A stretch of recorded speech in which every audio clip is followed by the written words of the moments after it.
CM Yogi Adityanath ने बड़ी सौगात सोनभद्र को दी है। ये बड़ी खबर आपको हम बता दें तो बड़ी सौगात यहां पर दी गई है। सोनभद्र को सीएम योगी आदित्यनाथ ने करोड़ों की सौगात दी। 575 करोड़ की विकास परियोजनाओं का सीएम ने तोहफा दिया है। तो 575 करोड़ की विकास परियोजनाओं का सीएम की ओर से यहां पर तोहफा दिया गया।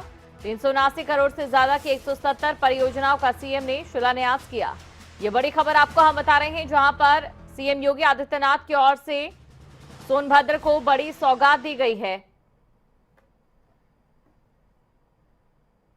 तो बड़ी खबर आपको हम बता दें, बड़ी सौगात यहां पर दी गई और साथ ही आपको ये जानकारी दे दें कि कई करोड़ की परियोजनाओं की घोषणा यहां पर सीएम योगी आदित्यनाथ की ओर से की गई है।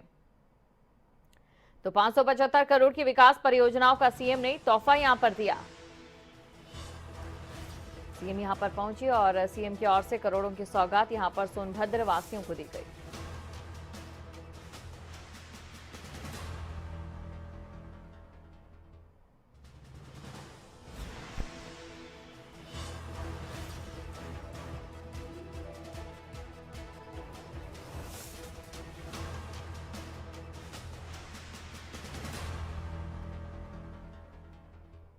कृपा शंकर भगत जी, मनीराम पाल जी और आज के इस कार्यक्रम में उपस्थित प्रदेश भर से आए हुए मेरे सभी जनजातीय भाइयों बहनों, मैं सबसे पहले पूरे प्रदेश वासियों की ओर से देश की स्वाधीनता आंदोलन में जनजातीय समुदाय का प्रतिनिधित्व करके विदेशी हुकूमत की जड़ों को उखाड़ने वाले भगवान बिरसा मुंडा को उनकी पावन जयंती पर नमन करते हुए आप सबको जनजातीय गौरव दिवस की हृदय से बधाई देता हूं।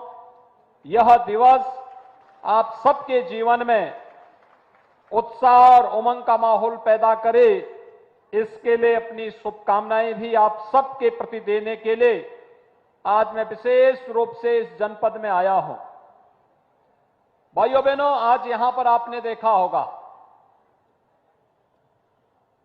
कि हम लोगों ने कुछ लाभार्थियों को, जनजातीय समुदाय के कुछ सदस्यों को वनाधिकार के पट्टे उन्हें उपलब्ध कराए हैं और इसके साथ ही जनजातीय समुदाय के विकास से जुड़ी हुई सैकड़ों करोड़ की परियोजनाओं का लोकार्पण और शिलान्यास का कार्यक्रम भी आज यहां पर संपन्न हुआ है। भाइयों बहनों, जनपद सोनभद्र हमारे लिए बहुत महत्वपूर्ण जनपद है। जैसा कि यहां पर बताया गया कि इस जनपद में 13 जनजातियां निवास करती हैं, जिनमें प्रदेश के अंदर 15 जो जाति अनुसूचित जाति की श्रेणी में सूचीबद्ध हैं, उनमें थारू, बुक्सा, गौड़, खरवार, सहरिया, परैया, बेगा, पनिका, अगरिया, पटारी, चेरो, भूइया, यानी ये सभी जनजातियां, और मेरा मानना है कि देश के अंदर किसी एक जनपद में इतनी जनजातियां निवास करती हैं तो वह जनपद है सोनभद्र जनपद। सोनभद्र जनपद को यह गौरव हासिल है कि मानव जाति के उद्गम के साथ,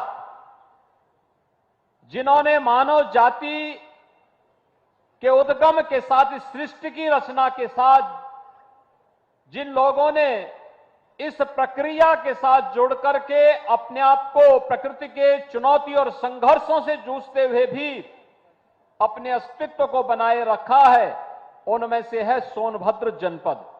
और इसीलिए जनजातीय गौरव दिवस उन सब के लिए अत्यंत महत्वपूर्ण है।